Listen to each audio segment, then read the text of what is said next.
सुप्रभात बच्चों, आज हम आपकी पाठ्य पुस्तक हिंदी के पाठ 12 का अध्ययन करेंगे, जिसका शीर्षक है विराम चिन्ह। तो चलिए पाठ को पढ़ते हैं और जानते हैं विराम चिन्हों के विषय में क्या होते हैं, किस प्रकार से इनका प्रयोग किया जाता है। पाठ को शुरू करते हैं।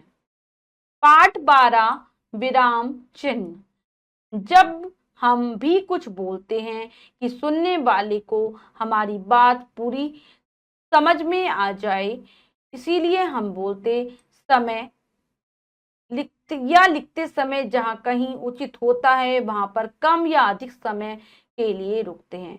भाषा को सरल और प्रभावशाली बनाने के लिए बोलते या लिखते समय हम कई जगहों पर थोड़ा या अधिक ठहराव या विराम देते हैं। तो बच्चों, हम जब भी कुछ बोलते हैं तो हम सोचते हैं कि जो भी हम कहना चाह रहे हैं सामने वाले से, वो बात उसको पूरी तरीके से समझ में आ जाए। तो इसीलिए हम अपनी बात में थोड़ा थोड़ा बीच में रुकते हैं, बात कहते समय थोड़ी थोड़ी देर के लिए ठहराव लाते हैं अपनी बात में। कभी हम ज्यादा देर के लिए रुक जाते हैं, कभी हम कम समय के लिए रुकते हैं, जिससे कि दूसरे को हमारी बात तो समझ में आ जाए, हमारा प्रभाव भी दूसरे के ऊपर पड़े, हमारी भाषा प्रभावशाली हो। ठीक है, तो हम ये कई जगह जो विराम लेते हैं, बोलते समय तो हम विराम ले लेते हैं, रुक जाते हैं मतलब, और लिखते समय जब हम थोड़ा सा ठहराव लाते हैं या हम रुकते हैं अपनी बात को ठीक से समझाने के लिए, तो उसको कहा जाता है विराम चिन्ह। परिभाषा है, जब बोले जाने वाले वाक्यों को लिखते हैं तो रुकने या प्रश्न आदि करने के लिए कुछ चिन्हों का प्रयोग करते हैं। ये चिन्ह विराम चिन्ह कहलाते हैं। यानी लिखते समय हम कैसे दिखाएंगे अपना रुकना, कुछ चिन्हों के माध्यम से दिखाएंगे ना, तो ये चिन्ह ही विराम चिन्ह कहलाते हैं। उदाहरण पढ़ो और समझो। रुको मत जाओ, रुको मत जाओ, इन दोनों वाक्यों में समान विराम चिन्ह है, परंतु उनके स्थान परिवर्तन से वाक्यों का अर्थ बदल गया है, अतः विराम चिन्ह इच्छित अर्थ प्रदान करते हैं। तो बच्चों, हमने दो तरीके के वाक्य पढ़े, ठीक है, दोनों में समान शब्द आए हैं और समान ही विराम चिन्हों का प्रयोग हुआ है। लेकिन जैसे ही हमने विराम चिन्ह का स्थान बदला तो जो वाक्य का वो अर्थ था वो भी बदल गया। जैसे पहले वाक्य था रुको मत जाओ, यानी कि यहाँ पर रुको मत चले जाओ, और दूसरे वाले वाक्य में था रुको मत जाओ। तो दोनों ही उल्टा अर्थ बता रहे थे, एक दूसरे का विपरीत अर्थ बता रहे हैं दोनों वाक्य। तो विराम चिन्ह हमें इच्छित अर्थ प्रदान करते हैं, यानी कि जैसा हम अर्थ चाहते हैं वो वैसा ही अर्थ हमें देते हैं, अगर हम उनका सही से प्रयोग करते हैं। हिंदी में प्रयोग किए जाने वाले प्रमुख विराम चिन्ह निम्न प्रकार से हैं। कौन कौन से हैं? पूर्ण विराम, अल्प विराम, ठीक है, आप चिन्ह भी देखते रहिए कैसे लगते हैं। प्रश्नवाचक चिन्ह ऐसा होगा, विस्मय आदि बोधक चिन्ह ऐसा होगा। फिर आता है विवरण चिन्ह ऐसा, योजक चिन्ह ऐसा, लेटी हुई रेखा के रूप में भी दोनों है, विवरण भी और योजक भी, विवरण बड़ा और योजक छोटा है। फिर आता है कोष्टक चिन्ह, ठीक है, ऐसा होता है। सबसे पहले हम जानते हैं पूर्ण विराम के लिए बारे में, क्या होता है, खड़ी पाई के रूप में होता है, ठीक है, डंडे के रूप में। इस चिन्ह का प्रयोग वाक्य के समाप्त होने पर किया जाता है, इसे पूर्ण विराम कहते हैं। इस चिन्ह का प्रयोग सबसे ज्यादा किया जाता है। जैसे तो जब भी हमारी वाक्य की समाप्ति होती है हम यही वाला चिन्ह लगाते हैं, इससे पता चलता है कि हमारा वाक्य समाप्त हो गया। सबसे ज्यादा प्रयोग में आने वाला चिन्ह है पूर्ण विराम, ठीक है। जैसे उदाहरण है, रीता सहारनपुर गई, निकल जाओ, वहां मत खेलो, तो वाक्यों की समाप्ति पर लग रहा है ये। फिर आता है अल्प विराम, इस प्रकार से होता है छोटा सा, अपने कथन को स्पष्ट करने हेतु जहां थोड़ा रुकना हो वहां इसका प्रयोग होता है। जैसे मतलब अपने कथन को और ज्यादा स्पष्ट करने के लिए, अपनी बात को और अच्छे से समझाने के लिए हम इसका प्रयोग करते हैं, जहां थोड़ी देर के लिए रुकना होता है वहां। जैसे नहीं, मैं वहां नहीं जाऊंगा, वह जो कल आया था आज फिर आएगा। तो आप देख रहे हैं कि जहां जहां लगा है विराम चिन्ह अल्प विराम, वहां हम थोड़े थोड़े समय के लिए रुक रहे हैं और हमारी बात स्पष्ट हो पा रही है। अब आता है प्रश्नवाचक चिन्ह, इस प्रकार का होता है। इस चिन्ह का प्रयोग प्रश्नवाचक वाक्यों के अंत में किया जाता है, जहां हम प्रश्न पूछते हैं जिस वाक्य में, तो उसमें लगता है ये। जैसे आप क्या करते हो, तुम कहाँ रहते हो, तुम क्या कर रहे हो। इन वाक्यों में क्योंकि प्रश्न पूछा जा रहा है इसलिए इस चिन्ह का प्रयोग किया गया है। फिर आता है विस्मय आदि बोधक चिन्ह, खड़ा डंडा और उसके नीचे छोटी सी बिंदु। इस चिन्ह का प्रयोग मन की भावना, हर्ष, दुख, विस्मय आदि को प्रकट करने के लिए किया जाता है। जब हमारे मन के जो विभिन्न भाव है हम उनको दर्शाते हैं तब इस चिन्ह का प्रयोग करते हैं। हमारे मन में खुशी होती है, दुख होता है, आश्चर्य के भाव आते हैं, इसके द्वारा स्पष्ट हो जाते हैं। जैसे हाय मैं तो कंगाल हो गया, वाह क्या खाना है, अरे तुम कब आए। तो आप देख रहे हैं कि हाय वहां अरे इनके बाद इसका प्रयोग हुआ है। और ये वाले जो हाय वहां अरे शबा सावधान ऐसे वाले जो हमारे शब्द होते हैं उनको विस्मय आदि बोधक शब्द कहा जाता है। फिर आता है विवरण चिन्ह। इस चिन्ह का प्रयोग अपनी बात को स्पष्ट करने के लिए तथा उदाहरण देने में किया जाता है। बच्चों विवरण चिन्ह के प्रयोग के द्वारा एक तो बात में स्पष्टता आती है कि हम क्या कहना चाह रहे हैं, स्पष्ट तरीके से सही तरीके से हम समझा पाते हैं। साथ ही साथ अगर हमें उदाहरण देना हो तब भी हम इस चिन्ह को लगाते हैं। जैसे मुझे कुछ सामान, जैसे अब हम उदाहरण दे रहे हैं ना, पेंसिल, पैमाना, रबड़, स्टेपलर आदि चाहिए। काल 3 प्रकार के होते हैं यथा, यानी कि हम विवरण दे रहे हैं इनका, कौन कौन से हैं, भूतकाल, वर्तमान काल और भविष्यत काल। नेक्स्ट आता है हमारा योजक चिन्ह। इस चिन्ह का प्रयोग दो शब्दों में संबंध प्रकट करने के लिए और युग्म शब्दों के मध्य किया जाता है। कई बार हम विलोम शब्दों में इसका प्रयोग करते हैं। शब्द युग्म यानी कि शब्दों के जोड़े, पुनरावृत्ति शब्द जैसे बार बार आदि, इन सब शब्दों के बीच में हम इस चिन्ह का प्रयोग करते हैं। और पूरक शब्दों में भी, जैसे माता पिता, रात दिन आदि उदाहरण है। रात दिन क्या है, विलोम शब्द है। माता पिता क्या है, एक दूसरे के पूरक शब्द है, संबंध बताने वाले शब्द हैं इसमें। अब आते हैं कोष्टक। इस प्रकार के होते हैं कोष्टक।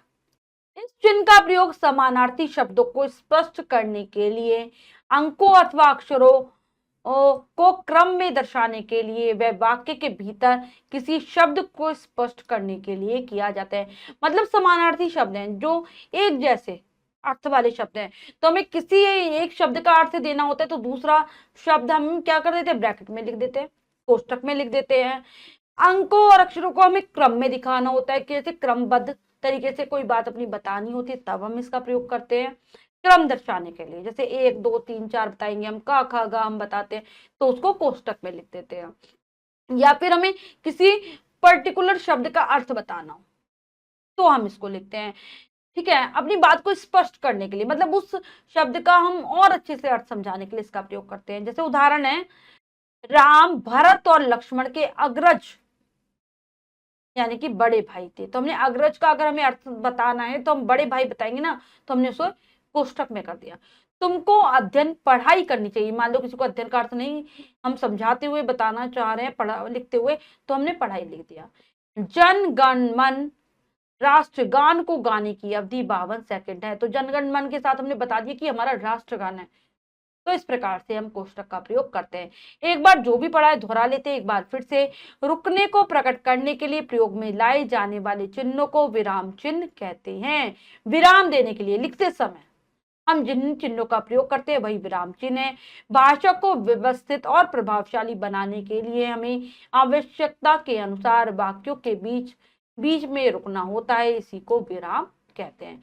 अब हमने जो भी पढ़ा उसका अभ्यास कार्य करेंगे। क्या पढ़ा क्या सीखा के अंतर्गत पहला प्रश्न है, निम्नलिखित प्रश्नों के उत्तर लिखो। इन प्रश्नों के उत्तर आप स्वयं देने का प्रयास करेंगे। इसके बाद हमारा अगला प्रश्न है, निम्नलिखित विराम चिन्हों के प्रयोग के उदाहरण लिखो। तो हमें उदाहरण के माध्यम से विराम चिन्हों को स्पष्ट करना है। पहला है पूर्ण विराम, जैसे राम राम मेरा भाई है। अब इसके बाद पूर्ण विराम। प्रश्नवाचक चिन्ह लगाना है, तुम कौन हो। अब यहाँ प्रश्न पूछ लिया। विस्मय आदि बोधक चिन्ह का वह मजा आ गया। अब है योजक चिन्ह, माता पिता। अगला है, दिए हुए चिन्हों को उनके नामों से मिलान कीजिए। तो चलिए कर लेते हैं। पूर्ण विराम, बच्चों पूर्ण विराम यहां दे रखा है, ठीक है, मैं इसको यहाँ पर इसके बराबर में ही लिख देती हूँ जिसका जो चिन्ह है। ठीक है, यहाँ से कैसे मिलाएंगे हम, फिर है प्रश्नवाचक चिन्ह, ये रहा। निर्देशक चिन्ह, ये रहा। अब आता है योजक चिन्ह, तो या तो हम योजक चिन्ह को ऐसे मिला दें, और अल्प विराम, अल्प विराम इन्होंने गलत बनाया हुआ है, ऐसे होगा, ये हो गया हमारा अल्प विराम। ठीक है, अब हम एक काम कर सकते हैं, ठीक है, इसको, ये हमारा था पूर्ण विराम, ठीक है, ये पूर्ण विराम। निम्नलिखित वाक्यों को उचित विराम चिन्ह लगाकर पुनः लिखो। तो चलिए कर लेते हैं भी। छी कितनी गंदगी है, तो छी ये हमारा एक विस्मयादि बोधक शब्द है, इसके बाद लगेगा विस्मयादि बोधक चिन्ह। कितनी गंदगी है। नेक्स्ट है थोड़ा सामान जैसे, करते हैं, थोड़ा सामान जैसे। अब हम क्या लगाएंगे इसमें, विवरण चिन्ह, जैसे नमक, इसके बाद अल्प विराम, चीनी, नमक चीनी लेते आना। अब इसके बाद क्या लगेगा, पूर्ण विराम। ठीक है, अगला है क्या तुम चाय पियोगे, लिखेंगे क्या तुम चाय, यहाँ पर पियोगे की स्पेलिंग मिस्टेक है, सही करेंगे पियोगे, क्या तुम चाय पियोगे। तो प्रश्न पूछा है तो प्रश्नवाचक चिन्ह आ जाएगा। गीता विद्यालय जाती है, तो गीता विद्यालय, गीता विद्यालय जाती है, पूर्ण विराम आ जाएगा। नेक्स्ट है वह कक्षा 2 में पढ़ती है, तो वह कक्षा 2 में, 2 में पढ़ती है, पूर्ण विराम। तो बच्चों हमने पाठ को बहुत अच्छे से समझकर पढ़ा और अभ्यास कार्य किया। इसके अलावा जो भी कार्य है वो आप स्वयं करेंगे सुंदर अक्षरों में अपनी अभ्यास पुस्तिका में। बच्चों आज हमने पाठ के माध्यम से विराम चिन्ह के विषय में जाना। आशा करती हूँ यह पाठ आप बहुत अच्छे से समझ गए होंगे। पाठ को फिर से जरूर पढ़ेंगे। मिलते हैं अगली कक्षा में नए पाठ के साथ। तब तक के लिए स्वस्थ रहिए, प्रसन्न रहिए। धन्यवाद।